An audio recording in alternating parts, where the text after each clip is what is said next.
Yes, people, and welcome to the next episode of Kicking It Back with Yaya. It's your host, the one and only Yaya Chino Felaci. Hey, welcome, people. Before we start, we have some breaking news, some transfer news for you.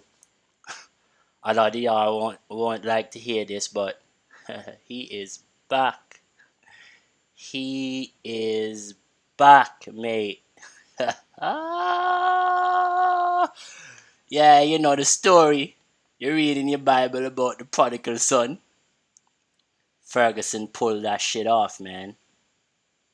He fucking pulled that shit off. Welcome, CR7. Other breaking news: Musa Sissoko has moved to Watford. Andres Pereira has moved to Flamingo. Yes, people. It's big transfer news. Messi thought him going to PSG was the biggest move. But did he not know the GOAT would speak? CR7, thank you very much for making my day, bro. You're doing well. Well, yes, people, welcome again. Please like, share, and subscribe to my page, Kicking It Back with Yaya. That's KIKINITBCK. Yes, people, kick it back with me someday. Yes. So let's have a look at our fantasy team for the day, for the week. Yes, week 3. Here's my team. It's looking good. I would have Ronaldo in there, but I doubt he'll play on the weekend. But a lot of y'all are gonna be pissed next week when y'all see him in my fantasy league. Yes, people. Yes, again, once again, like, share, and subscribe to the page, Kicking It Back with Yaya. So Ronaldo thought that, you know, him making this move, I hope he wins the Champions League and I hope he wins the fucking treble, to be honest. So he can shut you fuckers up. All y'all that hate on United on a daily. Yo, I can't stop laughing. My social media has been blowing up all day. Ian, Brian, Malik, y'all just can't get enough, eh? Yeah, so we're gonna have just a little look at the fixtures and what's going on for this week. Arsenal is ready to get a raping as early as possible on Saturday. Arteta gone after this week. That's all I have to say. If this guy lasts after October, he is the luckiest manager in the world. And Arsenal has no intentions of winning anything. We have Aston Villa and Brentford, Brighton and Everton,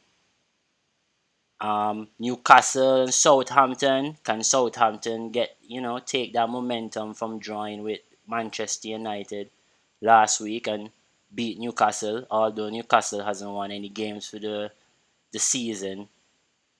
Leicester versus Norwich.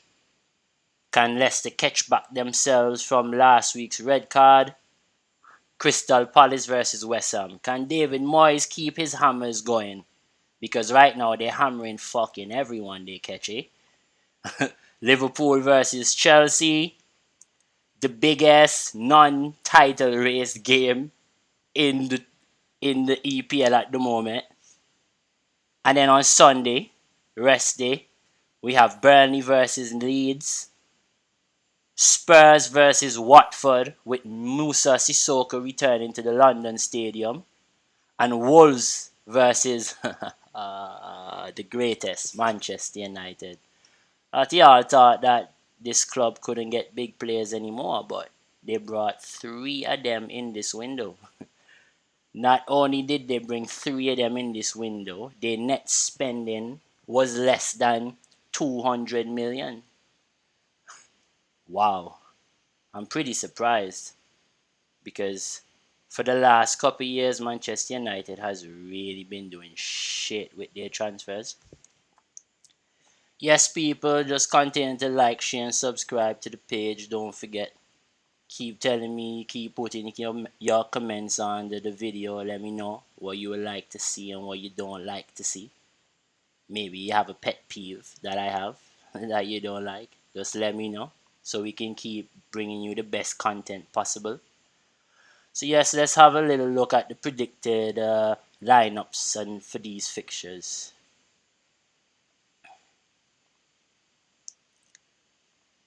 Yes, so Man City versus Arsenal. This is my predicted lineup I have for this game.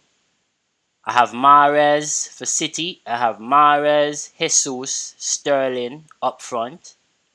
Grealish, Rodri, Goodigan in the midfield.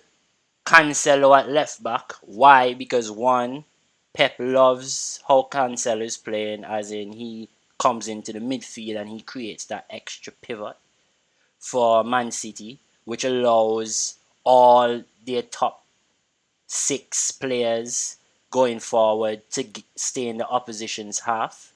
It also allows them to retain a lot of possession. And Benjamin Mendy has been suspended for sexual harassment and 4 counts of rape. Now, I don't know what's going on with Man City, but it's like they're ammo to like get players who like to sexually assault or something, because I don't understand what's going on, man. This is like the fourth player getting caught up in these sort of accusations.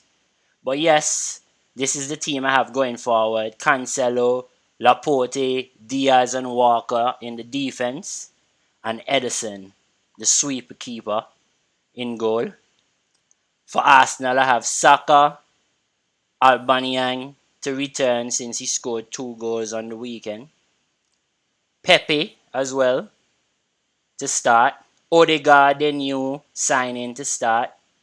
I have Xhaka and Lokonga to start. Why? Because Partey is just returning from recovering from COVID-19, as well as Bellerin. So I think Tierney, Mari, Holden, and Cedric will hold a back four place, as well as Leno. Yes, people, we have it here. This is the prediction for Man City and Arsenal. I reckon Man City will beat Arsenal 3-1, especially with them being at home. I think that they have no other choice but to win. They're too good. They have too much debt. And Arsenal isn't good enough to deal with Man City's attacking force. As well as I don't think Arsenal's attack is good enough to threaten Man City's defense as much. Because what Arsenal depends on, Man City is well equipped to deal with. And that is pace and trying to break those small lines.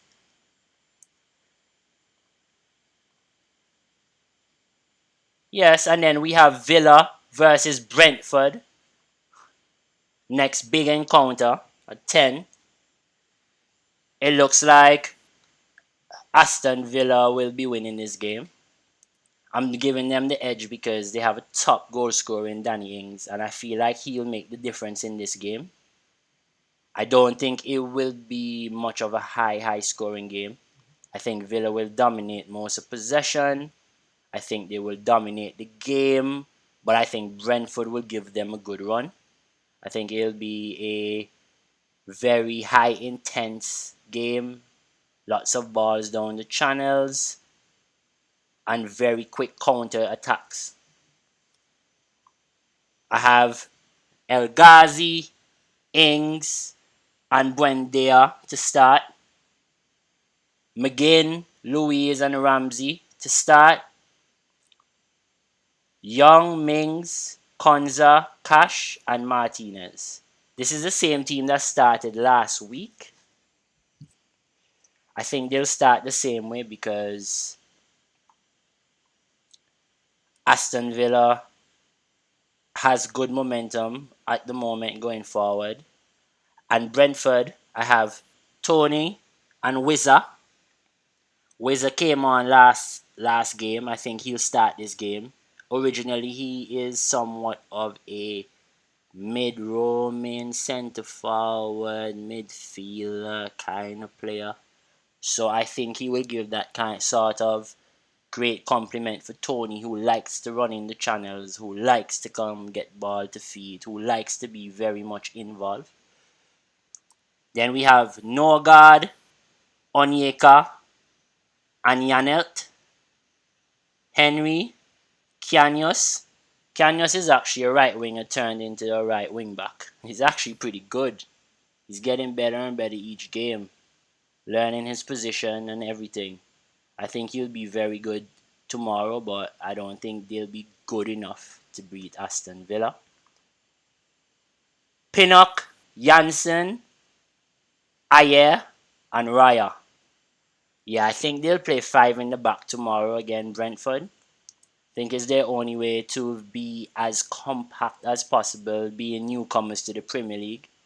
And I feel like they need to do this, else they'll be in lots of trouble because the team based on quality isn't that good. I think Aston Villa will beat Brentford 2-0. It'll be a stalemate. It'll be a okay game, but all in all, Aston Villa will be too good for Brentford. Then we have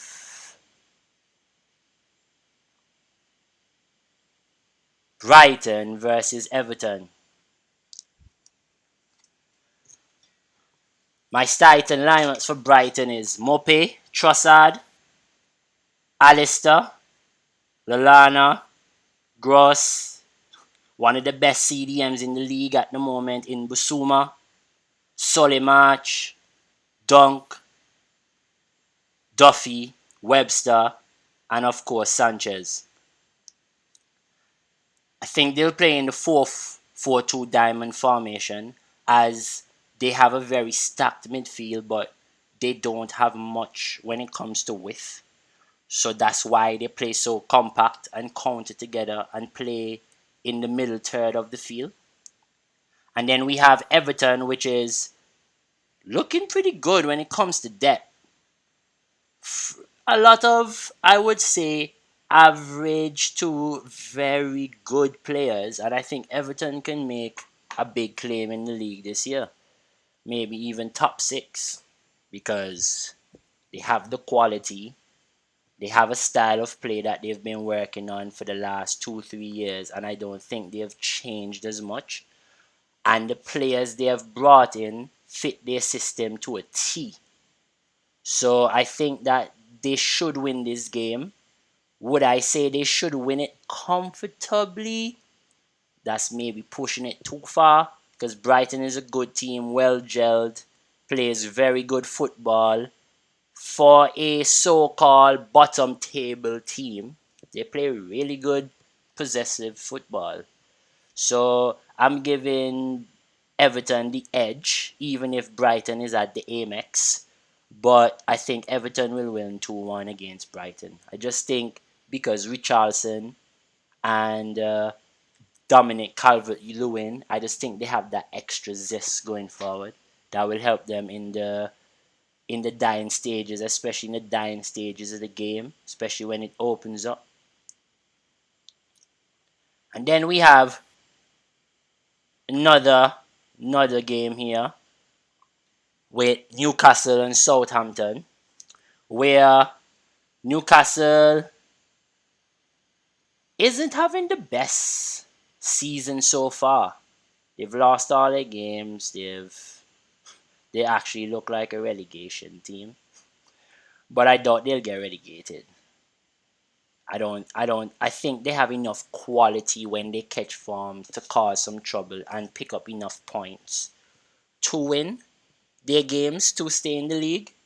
So I don't think they will get relegated, but I do think they will be in the bottom half of the table, and I do think they will be in that relegation battle this year, but I just don't think they will be relegated.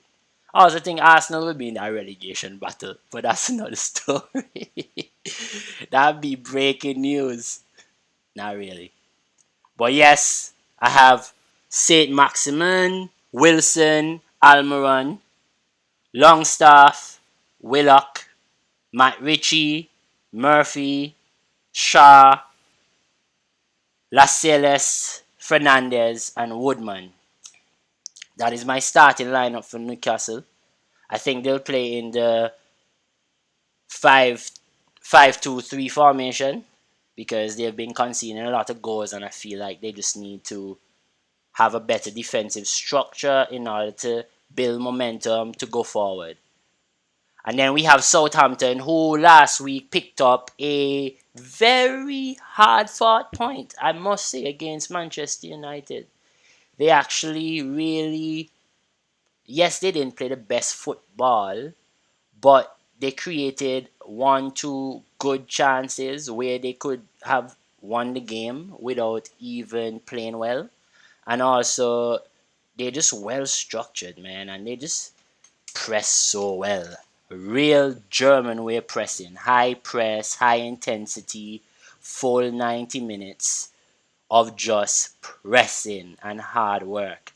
And I think, people will say Marco Bielsa teams are really fit and Marco Bielsa teams will run you so much. But hey, let me say something, right? Southampton's coach, can't remember his full name, but Gus, yes, he is absolutely unbelievable. Like every team this guy has coached has just worked extremely hard. And when you look at the teams that he has had and the teams that he has built, and even this team he has now at Southampton, it's not really a lot of brilliant players. They sold their best striker this starting of this window. They sell their best defenders, arguably their best two players this window. Yet still, they still picked up a point against Manchester United. So we should give them a chance. We should give them a chance to actually see what they can do.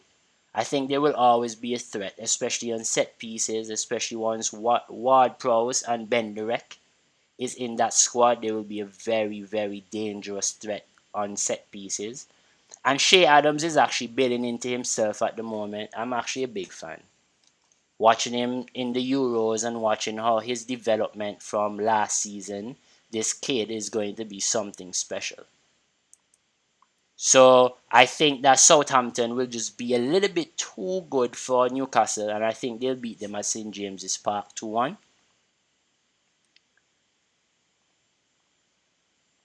And then is the next game where can be an upset, but I don't think it will be. I think Leicester will win this game. I think they'll be too good for Norwich. As you can see, I have for the starting lineups, I have Cantwell, Pookie, and Rishika starting up front for Norwich. I have Lees, Mello, McLean, and Gilmore. Billy Gilmore is a top player. Watching that guy in CDM for Norwich, so comfortable on the ball. And to say he has such a petite, Langley sort of figure. The kid is absolutely brilliant. Like, controls the play, slows it down, speeds it up.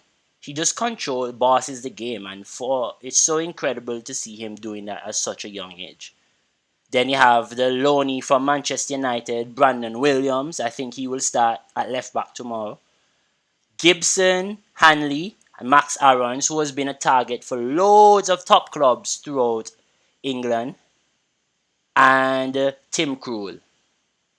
Very, very dedicated, very good professional. Top professional. Been doing it for years. I've been watching Tim Krul for decades now. He is just brilliant, Tim Krul. Everything he does. Yeah, he makes the odd mistake, but as a professional, this guy has been brilliant for every club he's played for. And then with the red card that Ayoze Perez received last week, I think Iheanacho will come back into the team, which will slightly change the formation and the way that Leicester City will line up against Norwich. I also feel like they will go with two strikers against Norwich because one, Norwich centre backs aren't that quick. Iheanacho and Vardy together is like Flash and Coyote.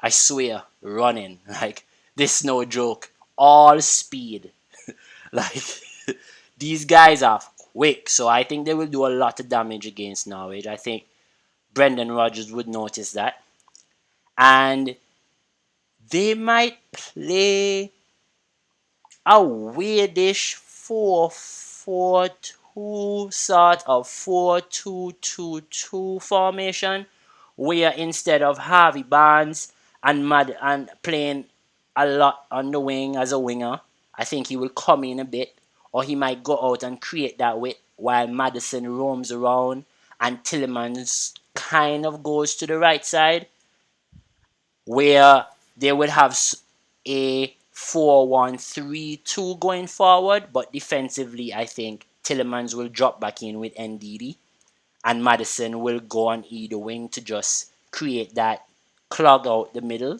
because Norwich is very good going breaking the lines and building up. For a team who's fighting relegation already, Norwich is very stubborn when it comes to that part of the game. They like to play out the back. They like to try to build up possession. So I think because of that, Leicester will press them high with the two strikers. They'll be too good for Norwich. Norwich will put up a fight, and they will give a few problems. But I think Leicester overall will win this game comfortably 3-1.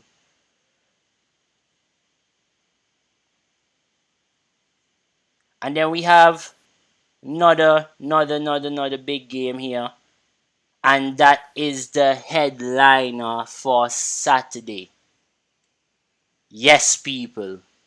Liverpool versus Chelsea. Big encounter where stars are at show, where some of the best forwards in the last 18 months to the last 24 months has been excellent. They are on show. We have we have the former we have the former Premier League champions, well, yes, playing against the current Champions League champions in Chelsea, with Jorginho just winning UEFA Player of the Year, Kante UEFA Defender of the Year. Yes, people. Yes, people. It's going to be a big clash. Um, I want to see that, but everyone's hyping up that battle of Van Dijk and Lukaku, but I don't think it's a Van Dijk Lukaku. I think it's a Lukaku, Van Dijk, and Matip battle. I think if Lukaku isolates any of these centre backs, he will dominate.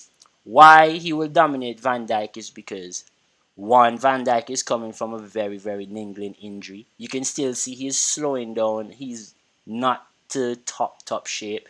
You can see he's still working in his knee. He's pulling out of challenges.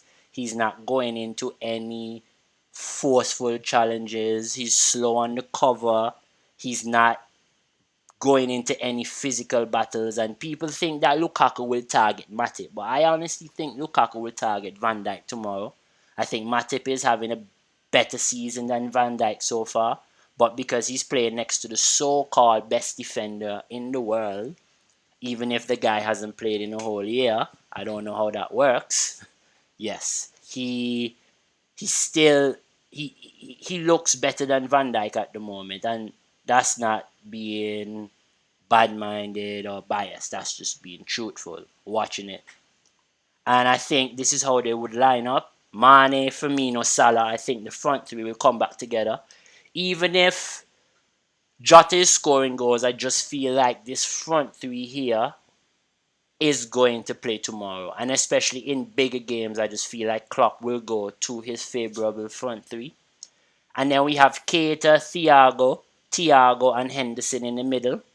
Yes, Harvey Elliott played the last game, and yes, Chamberlain played, but Thiago came on in the last game, and I feel like that was just a bit of a little warm up for him to not only feel the Anfield crowd, but also for him to get a taste of what he needs to do for this game.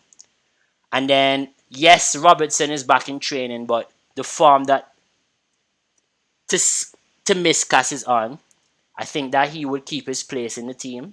Also, because of the high intensity that Chelsea plays with, I don't think that Andy Roberts, is actually ready for that sort of intensity. I think he will be ready after maybe he goes away with Scotland on in this international window. But yes, this is how Liverpool will line up with Van Dijk, Matip, Alexander Arnold, and Allison. Because without Allison, Liverpool is in lots of trouble. And for Chelsea, I think they will bring Timo Werner back into the team. Why? He suits playing away from home, the counter-attacking style. He doesn't mind doing the dirty work even if he's a centre forward. But he is having to give up his space to just a clinical, more dominant, more presentful, everything. Lukaku has everything Werner doesn't.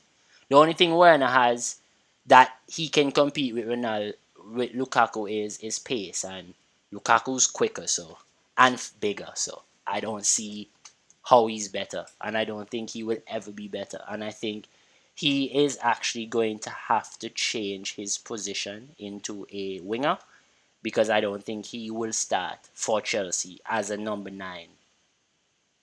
It will be very hard. I think even Kai Havertz will get that call up before he does as a 9. And then we have Alonso left wing back. We have James right wing back. We have Kante and Jorginho, the so-called best midfield duet or duo in the world at the moment. The best midfield pivot. Rudiger, Christensen, Aspi in the back 3, and Mendy back in goal. This is going to be a big game. But I don't think there's going to be a winner. I think that the game will draw 2-2 because I think both teams will show each other respect, but I just don't think both teams will have enough to edge each other out and for one to pick up 3 points. And then we have another game again, starting out on Sunday. Yes, and that's Leeds versus Burnley. Burnley doesn't change their teams much, and they don't change their style of play much either. So I doubt Burnley is going to even change the way they play. I don't think they will change their starting team from last week. I think they will keep it, so they will go with Barnes, Wood, McLean, Cork, Westwood, Goodmanson, Taylor, Tarkowski, me, Lowton, and Pope. They're going to go with their original 4-4-2.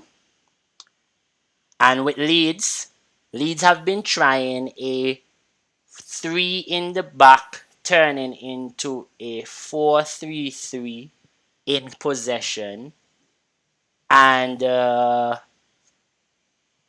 it's been working, but it hasn't. But you can see what Marco Bielsa is trying. You can see that he's trying to, yes, keep that same intensity, but teach his team like when to speed it up, when to slow down. And one thing a lot of people are very, very neglectful to, especially when it comes to the 3 in the back, or we can say 5 in the back formation, is this formation is very good to not only build structure when it comes to defensive structure, it also allows your centre backs to understand spacing differently. So reverting back to the 4-3-3, they understand the spaces they are able to use, the spaces they are able to drive through. This formation also brings about different ways of you playing, because with the right personnel in this formation, you can switch it up and catch your opposition in many ways. So I feel like Marco Bielsa is trying something like that, because you can see with the arsenal that he picks, but with the full quality of his players, I don't think he can execute what he wants as much. So I have for Leeds, Bamford, Harrison, Uwave, Rafinha, Firpo, Phillips, Click, Dallas, Cooper at left centre back, Struck in the centre, and Luke Ayling I have at right centre back. Luke Ayling scored a brilliant goal on week 1 against Manchester United, and he was playing right centre back. So that's what I mean with Marco Bielsa, just being Bielsa, trying to just catch oppositions out with different formations, different styles of playing. I do think though Leeds will be too good for Burnley. Yes, Burnley is at home. Yes, it's hard to go down at Burnley, but even if I think Leeds will just have too much intensity for Burnley, and I think they will win this game. And then we have a big game again in Spurs and Watford. Yes, it's the Musa Sissoko derby. I don't think he'll play this game though, because he just got transferred there today. But I do know is he would bring a lot to Watford, especially in that area where you have Tom Cleverley. I think he will bring that drive, that extra zest to the team, and he will also allow them to play in different ways where Musa Sissoko can play right wing back, which maybe might allow Sa to go up top, where you have Dini and you can have King and Sa, a bit of younger blood running in behind, getting on the ball, running at defenses. Because at the moment, Watford doesn't have that. And playing Sa in that right wing back position, I understand, yes, he gets the ball midway in the field, but he also has so much to do coming back. And I feel like that is taken away from Ismaila Sarr's form and the way he plays. So, yes, we have for Tottenham, I think Harry Kane will come back in after making that statement that he ain't going nowhere. So sorry, Man City fans. Not only have you lost out on Kane, not only do you not want to pay the money for Haaland, not only did you lose out on Messi, you lost out on Cristiano Ronaldo as well. Oh, happy day. Tottenham will line up with Kane, Son, Moura, Ali as their front four. Skip and Holberg will hold the pivot, as well as Reguilon, Dyer, Sanchez, Tanganga, and Lloris. That back six, back seven, I may say, will keep their place from the previous game.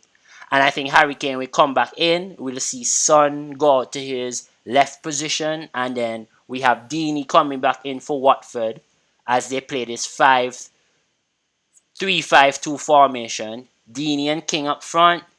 Masima, Sema, good player, can play in the midfield, can play on the wing, and Sarr as well can do the same. But as you can see, he's playing right wing back. He will this three behind this front two will give them an extra bit of work ethic and that drive to go forward. I think this game will be a good game. I don't think Watford will be good enough though to win. And as we can see in the midfield, we have Etobo and Cleverly, Kabaseri, well, go on, Chos Incog, Cathcart, and Batchman. Yes, that would be the starting lineup for my predicted lineup for Watford. And I think Spurs will beat Watford though. I think Spurs is too good for Watford. Nuno Espirito has them playing very, very good football. And if it's one thing with Nuno's teams, they are very hard to beat. Like, no matter what you say about Nuno, his football can be boring or it's not as what was it expansive as it should be for maybe a Tottenham team. But if it's one thing Tottenham is going to be, is hard to beat. And at the end of the day, if you're hard to beat, that means you're a good team. And going forward, yes, is the next big game, the headliner for Sunday, the one that we all want to see, but we still don't want. Some of us still don't want to see. Yes, yes, yes. Will Cristiano Ronaldo get his debut? I don't think so. I think he will get his debut against Newcastle, but I think maybe there's a possibility he travels with the team just as a show, or I doubt though, because it's away and he didn't train with the team, but Cristiano's the best player in the world. But yet again, yeah, he still has to do his medical. He still has to work on his visa. So I just think with all that and with COVID restrictions and everything, I think he will just go away with Portugal's squad, get some game time in, and then I think he will come back fresh for Newcastle at Old Trafford. Yes, so this is my starting lineup. Is for Wolves is Trinico, Jimenez, Traore, Marcel, Semedo, Dendonka, Neves, Saiz, Cody, Kilman, Sa. I think they'll go with this team because I don't think João Moutinho and Neves in the midfield of such in against Manchester United and the way Manchester United play and with the intensity that they want to play with. I don't think that it's going to be as easy for Wolves. I think that especially with João Moutinho and Neves in the midfield, they lack a bit of that extra drive or that energy in the middle that can cause teams danger, especially teams that play very quick like United. And then I have for United, I have Greenwood starting up front because Cavani just came back and I think like he will slowly get his work in. I think maybe Cavani might come on in the second half for 15 to 20 minutes. I don't think Ole will push him. I don't think Ole will risk having him injured before going to Uruguay, and also I don't think Ole will risk having trying to get Cavani injured because clearly we can see that Cavani and Ronaldo is our two rotatory number nines. Sancho and Greenwood, right wingers. Lingard, Martial, Rashford on the left wing, as well as James on the right wing or left wing, as well as Lingard rotating. So I think Ronaldo and Cavani will be the starting nines. So I think that Ole won't really risk it. I think Mason Greenwood is on good form. He has played well at the number 9, and when he went there against when he came on and he started to tuck in a bit more against Southampton, that's where he got his goal, coming in off the right side into the middle part of the goal in that number 9-ish area, tucking it home. So yes, I think Greenwood will start, Lingard left because just based on Ole's press conference and based on how Lingard's been playing for the starting of the season, I think he will get his reward by not only for him staying at Manchester United, but he'll get his reward for his hard work that he has put in. And then you have Sancho getting his first start, Fernandes behind them, Pogba with Fred. I think Ole will try out these two because I think he wants to develop a relationship between Paul and Fred before just as a way because McTominay isn't there. And then you have Luke Shawberto, Harry Maguire slugs, Rafael Varane, who should be considered the best centre back, one of the best centre backs in the world, and Aaron Wan-Bissaka, the best defensive right back in the world without a doubt. And in goal again, we have David De Gea, leaking goals, but catching back his form. So we'll see how it goes. United will win. I think United will win this game. I think they'll be too good. I think they'll the signing of Ronaldo, you have Cavani on the bench, you have Martial, you have Mata, you have so many weapons and so many people that can come on and change the game. I feel like United will just be too good for Wolves. Yes, people. So yes, you're liking the content. Like, share, and subscribe. Let me know what you're thinking. Yes, it's Cristiano Ronaldo coming back. Those are the headlines. The prodigal son is back. Yes, he is back. And he is back to do big things. Yes, yes, yes. He is doing big things, people. Cristiano Ronaldo, I think he'll score 35 goals for Manchester United, hands down, easily for the season. That is like downgrading his work as well, and that's because he's like a 40 goals a season player. So last season, 35 years old, he had like 40 plus goals. So this guy is no joke. And he is coming to Manchester United to win trophies. I don't think Cristiano Ronaldo came to Manchester United to be there and just occupy space and oh, the prodigal son is back. I think he actually came to win trophies. So yes, before we shut down, let's just have a look at the group stages for UEFA. Let's have a look. Let's see where teams like Tottenham's playing. Because I think they're in UEFA competitions, but they're not in the Europa or the Champions League. They're in the Conference League. Yes, where they belong. The Londoners. Tottenham in Group G. Yes, and this is UEFA's first year having the conference. UEFA Conference League. This is basically for teams who can't make Europa or Champions League, but they know they're somewhat of a big team, so they have a next, they have a next league for these teams like Tottenham and Roma and so to have a chance to win the league, to win a competition, a UEFA European competition. And then we have, looking at the Europa League, yes, looking at the Europa League,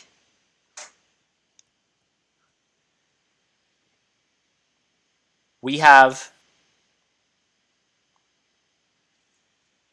look at the groups. We have Leon, I think will win their group. Real Sociedad will win their group. Leicester should win their group. Even Napoli is a good team. I think Frankfurt will win their group. Lazio will win their group. Group F might be Braga or Michelin. Group G, Real Betis, Celtic, Leverkusen. So this is definitely the group of death for the Europa League. And I think Leverkusen will pull out of this group. And then you have West Ham in Group H. I think West Ham will win Group H. I think West Ham just has really good form and they will win Group H.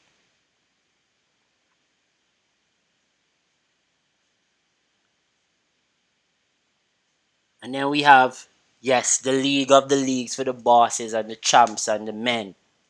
We have City. I think, honestly, all these groups look good. Especially the group with Manchester City. This is actually the first time Manchester City has gotten a very hard group in the Champions League. So quite, I am actually quite surprised that they actually got such a hard group. But Man City, I think Man City or Paris to win this group. But most likely, I would say because of Paris having Messi and Neymar, that just gives them the extra edge.